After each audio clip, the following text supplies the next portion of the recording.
Imagine you're a chief learning officer. You're sitting at your desk, and you just have this massive challenge on your hands. Right. Your company has made this permanent shift to remote work, and, well, team collaboration is just completely falling apart. Oh, it's a nightmare scenario. Exactly. You're desperate for a solution. So you open an email from this really prestigious university digest, and the subject line promises exactly what you need, like insights on virtual team effectiveness. Which sounds perfect. You click it eagerly, hoping for a lifeline. But what you get is, well, it's completely unreadable. Yeah, it's just this impenetrable wall of dense statistical notation, theoretical frameworks you've literally never heard of, and complex regression models. Right. There's not a single actionable takeaway in sight. And it just leaves you feeling entirely stuck. So you close the email, you sigh, and, you open up LinkedIn on your phone to just scroll for some tactical tips from a fellow manager. Which, I mean, that is a highly relatable scenario. It happens thousands of times a day in organizations everywhere. Sure. You have these people genuinely looking for evidence-based solutions, and they just hit a brick wall. And it's actually an incredibly dangerous dynamic. Yeah. So for today's deep dive, we're looking at data from 29 global human resource professionals spanning 5 different countries, actually. Yeah. And they are all pointing to the exact same invisible wall. Yeah, this massive disconnect. Right. The people who study workplaces and the people running them are basically living in different universes. So we need to figure out why this research practice gap exists and what it's actually costing us. Because, whether you are leading a massive global team or just trying to implement a really simple new workplace policy, or honestly just trying to navigate the endless stream of corporate fads, this invisible wall directly impacts the quality of your work life. It really does. When research doesn't reach the workplace, everyone suffers the consequences. So if we have this chief learning officer sitting there, right, frustrated by a paper they can't even read, why was the paper written that way in the first place? I mean, it can't just be that academics are terrible writers. No. There has to be some structural reason. There is, absolutely. We are essentially looking at 2 parallel systems that operate with completely different rules, rewards and timelines. Like they're playing different sports. Exactly. Universities and organizations are driven by fundamentally different incentives. In the academic system, researchers are rewarded almost entirely for theoretical advancement. Oh, yeah. They get promoted and they secure tenure by publishing in elite peer-reviewed journals. Their currency is methodological rigor. Right, but what does methodological rigor actually mean for the person just trying to run a business? Well, it means the academic is incentivized to isolate a tiny, highly specific variable to prove a theoretical point, rather than looking at the messy, chaotic reality of a whole organization. Because businesses are definitely messy. Totally. Organizations, on the other hand, need immediate problem solving. I mean, they don't have 2 years to wait for a peer-reviewed study to isolate a single variable. Right, they have a quarterly earnings report due in 3 weeks. Exactly. They need measurable, practical outcomes right now. It almost sounds like they are operating in different countries, speaking entirely different languages. But it wasn't always this disconnected, was it? No, not at all.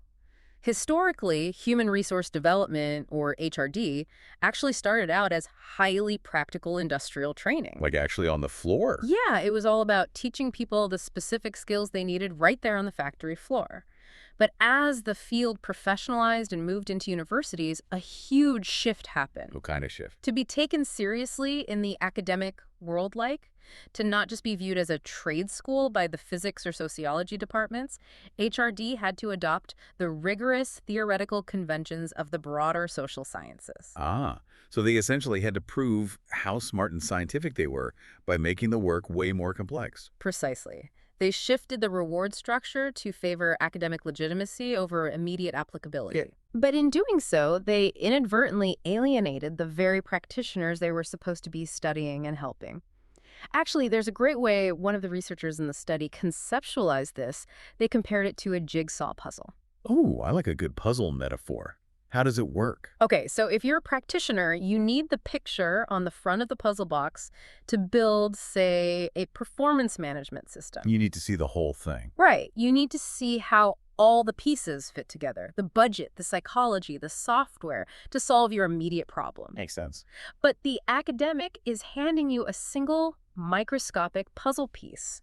It's a beautifully crafted, rigorously tested piece, sure, but it is completely disconnected from the rest of the board. Wait, so the academic is handing them one hyper-specific piece like, I don't know, how font size affects reading speed on a Tuesday. Yeah. But the practitioner has no idea what the overall picture is even supposed to look like. Exactly. And this helps us realize that academic research isn't actually broken.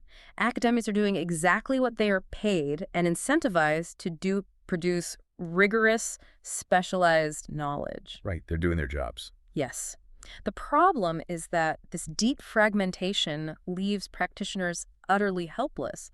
They can't assemble the complete picture under those urgent organizational deadlines. Well, if academics are handing practitioners these hyper-specific, microscopic puzzle pieces that they can't actually use, practitioners aren't just going to sit on their hands. No, they have to act. Right, they have those quarterly goals you mentioned. Yeah. So where are they actually going for answers? They bypass the academic system entirely. I mean, they hit those expensive academic paywalls, they see the dense prose, and they just turn around. So they go to social media. Yeah, they rely heavily on LinkedIn, podcasts, and industry webinars. But isn't that a massive vulnerability? Oh, it's a huge vulnerability. When you disconnect workplace strategy from rigorous evidence, you create a vacuum. And that vacuum is quickly filled by untested assumptions and, frankly, management fads. Okay, we have to talk about the fads. Yeah. What's the most glaring example of a fad filling that vacuum? Oh, the learning styles myth is arguably the biggest one. Really? Yeah. For decades, organizations have spent absolute fortunes testing their employees to figure out their specific learning styles. Oh, I know this. You know the drill like, are you a visual learner, an auditory learner, or a kinesthetic learner? Yeah. The idea pitched by consultants is that if you match the training method to the employee's specific style, they will perform significantly better. Wait, I have absolutely taken those tests. I was told I'm a visual learner. Are you telling me that's not real? It is entirely a myth. Oh, wow. Yeah, rigorous cognitive psychology research has repeatedly proven that there is no empirical support for matching instruction to purported learning styles. It simply does not improve learning outcomes. But wait, why does it feel so true? Because honestly, if you show me a complex chart, I understand it way faster than if someone just reads me a spreadsheet out loud. Yeah. That's a super common reaction, but it's a misunderstanding of how human cognition actually works. A chart is just a better way to present spatial data for any human brain. Oh, not just because I have a quote-unquote visual learning style. Exactly. If I'm trying to teach you the shape of a new country, visual is best for everyone. If I'm teaching you how to pronounce a new language, auditory is best for everyone. That makes so much sense. Right. We use all our modalities depending on the content, not our personal identity. Wow. So companies are just burning money categorizing people into these little boxes that don't actually change how they learn. Millions of dollars. Yet, because the concept has such an intuitive, validating appeal, and because the empirical evidence debunking it is locked away in those dense academic journals, companies just keep buying into it. And I imagine it's not just wasting money on fads either. It's also wasting time reinventing the wheel. Oh, absolutely. The study highlighted this one practitioner who spent literally years developing a knowledge-sharing framework for their organization. Yeah. Years. And it was successful, actually. They even won industry recognition for it. But they later discovered that almost the exact same evidence-based framework already existed in the academic literature. Oh, that's brutal. If they had just had access to it, they could have saved years of painful trial and error. Here's where I have to push back a little, though. Okay, go for it. If practitioners are getting quick, free answers on LinkedIn and in podcasts, isn't that just a more efficient market? I mean, if a manager at a tech startup solves a problem, posts about it, and then another manager copies it, why should they care if they skip the dense academic journals? Right. Isn't speed sometimes just better than deep theory? That is the exact argument you hear from a lot of executives. Yep. But while it is undoubtedly faster, it is incredibly dangerous because you lack context. Context. Yeah. When you rely solely on LinkedIn posts or pure anecdotes, you are severely overgeneralizing from a single company's experience. What do you mean by overgeneralizing? Like, how does that look? Well, let's say a trendy Silicon Valley startup with 50 employees implements this radically flat feedback structure, and it works brilliantly for them. Sure. Then a manager reads about it on LinkedIn and tries to implement the exact same structure at a legacy manufacturing firm with 10,000 employees and a deeply hierarchical culture. Oh, that would be a complete disaster. It would fail spectacularly. Academic research synthesizes findings across multiple settings. It identifies what we call cross-contextual patterns and boundary conditions, meaning it tells you when and where a tool works, not just that it worked once for one guy online. Guide. Without that rigor, organizations end up implementing poorly fitting strategies that ultimately hurt employee growth and well-being. Okay, the picture is definitely coming into focus now. The cost of this disconnect is incredibly high. We're wasting money on fads, we're reinventing the wheel, and we're risking real damage to our organizations by blindly copying what we see on social media. So how do we fix this structural mess? If the academic puzzle pieces don't fit the organizational puzzle board, where do we even start? We have to start at the ground level, really looking at how research is done and who is doing it. And the most powerful tool highlighted by these global professionals is something called participatory action research, or PAR. Hold on. Participatory action research sounds like a very dense academic term for just uh, having a meeting. I know it does. What makes this different from a normal corporate consulting gig? A company has a problem. They hire a university expert to fix it. Isn't that just what consulting is? Not quite. A consultant comes in to sell you a prepackaged answer. And the traditional academic model is a researcher coming in to use your company as a guinea pig for a question they already decided to ask. Right. PAR is entirely different. It brings practitioners and academics together from day one to co-create the agenda. They identify a real, pressing organizational problem, and they design a rigorous study to solve it together. Okay, can you give me an example of how that actually works in practice? Yeah, there's a brilliant case in the source material. A mid-sized tech firm was really struggling with onboarding new hires. Some people integrated quickly, but others just floundered for months. Which is so common. Very common. But instead of just hiring a consultant or letting a researcher hand out a generic survey, they partnered with university faculty to use PAR. The faculty didn't just observe, they held monthly, structured meetings with the HR staff, the technical managers, and the new hires themselves. Oh, wow. Yeah, they co-designed the entire study. So they were actively shaping the questions being asked. Yes, and that collaborative design is the secret sauce. By having the HR staff deeply involved in the data collection and interpretation, they surfaced contextual factors, like the specific nuances of their team culture and psychological safety, that the academic researchers would have completely missed if they were just working alone from the outside. So if the traditional academic model is like a chef cooking an elaborate meal in a locked kitchen without ever asking what the customer actually ordered. Right. And imagine that chef is also getting their paycheck based on how complex the recipe is, not whether the customer actually enjoys the food. Oh, that's so true. That's the reality of the academic reward system. PAR is bringing the customer into the kitchen, having them help chop the vegetables, and tasting the sauce together to make sure it's actually edible. That makes perfect sense. But who is facilitating this? Because it seems like you need someone who speaks both languages fluently to make that kitchen work. You do. And the people who are uniquely equipped to facilitate this are what the industry calls scholar-practitioners. Okay.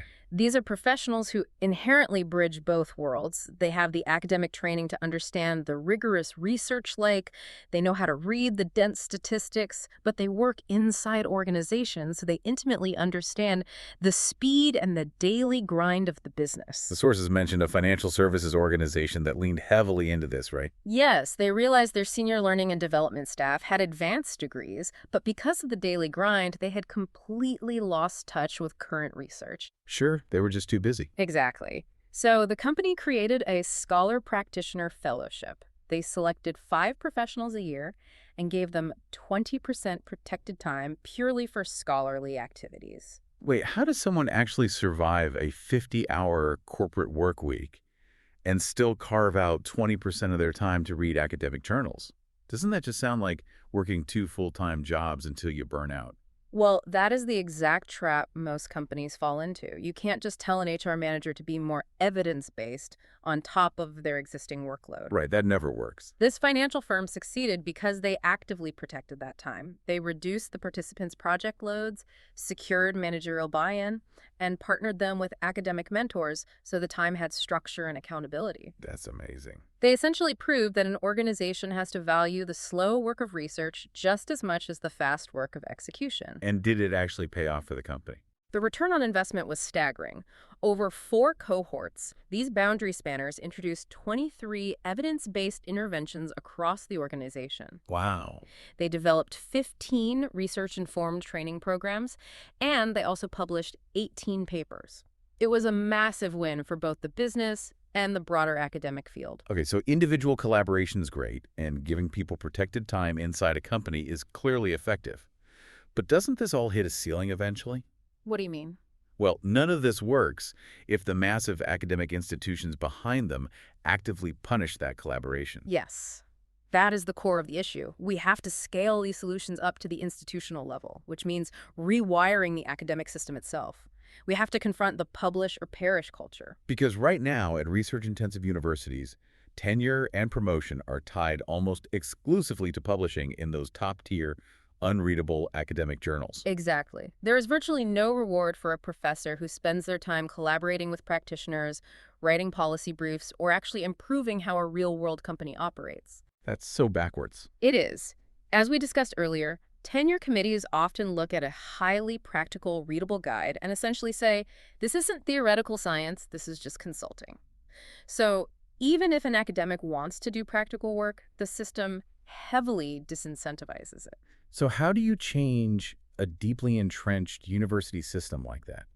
One of the most inspiring examples in the research comes from a European business school that completely reformed its tenure system.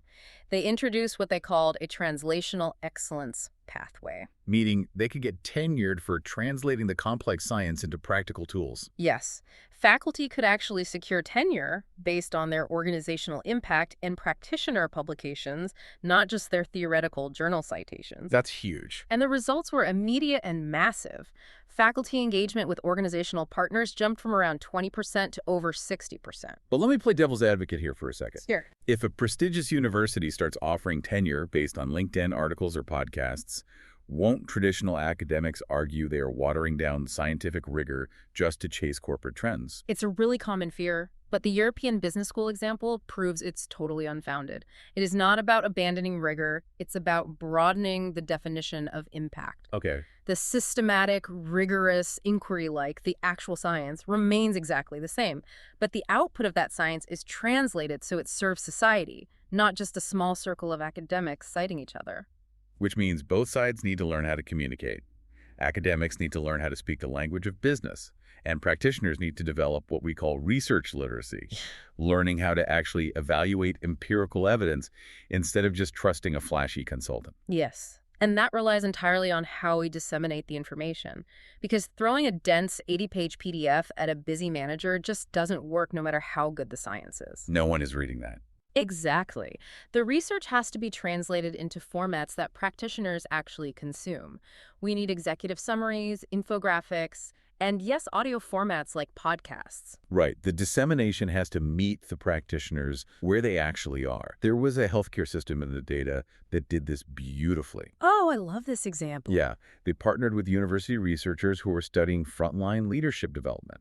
But instead of just publishing a paper that no one on the hospital floor would ever read, they translated the findings into a 20-minute podcast series specifically for their nurse managers. And they took it a step further by having the managers actively discuss how to apply the research in their actual hospital wards. That is brilliant. The impact was phenomenal. They had over 5,000 downloads, and survey data showed that 73% of the listeners actually applied the evidence-based practices they learned. 73%. Yeah, that is the gold standard of making research accessible and actionable. So if companies are doing this, and universities are slowly starting to change, what about the professional associations? Like organizations like SHRM, the Society for Human Resource Management, or ATD, the Association for Talent Development. Shouldn't they be the ultimate bridge between these two worlds? They are perfectly positioned to be the bridge, but they face a massive uphill battle regarding their members' actual interests. Listen to this stark statistic from the research. Out of ATD's roughly 70,000 members, it's estimated that only about 500 actively value and engage with academic research. Wait, 500 out of 70,000? Yeah. That is less than 1%. It's staggering, isn't it? It highlights that professional associations can't just passively put a research tab on their website and expect people to click it. They have to actively cultivate engagement. How do they even begin to fix a gap that wide? By forcing the two sides to work on the exact same project. Look at the Joint Research Translation Initiative between the Academic Association, the Academy of Human Resource Development, or AHRD, and the Practitioner Association, ATD. What did they do? They had academic volunteers synthesize recent complex studies into short, accessible briefs. Then they had practitioner volunteers review those briefs to make sure they actually made sense for the real world. They created a shared library of resources that bridged the gap perfectly. Okay, zooming out, the vision here is actually incredibly optimistic. The goal isn't to force academics to suddenly become slick corporate consultants.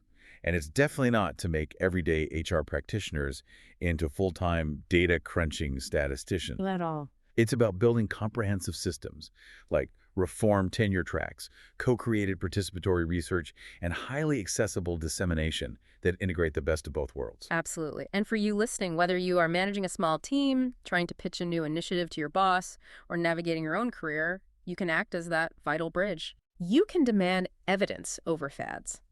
When a consultant pitches you a shiny new tool like a learning styles assessment, ask them to show you the peer-reviewed data. And just as importantly, you can translate your daily workplace challenges into the kinds of questions that are actually worth studying. You have the power to pull the research into your reality. Today, we looked at the massive disconnect in HR and workplace development.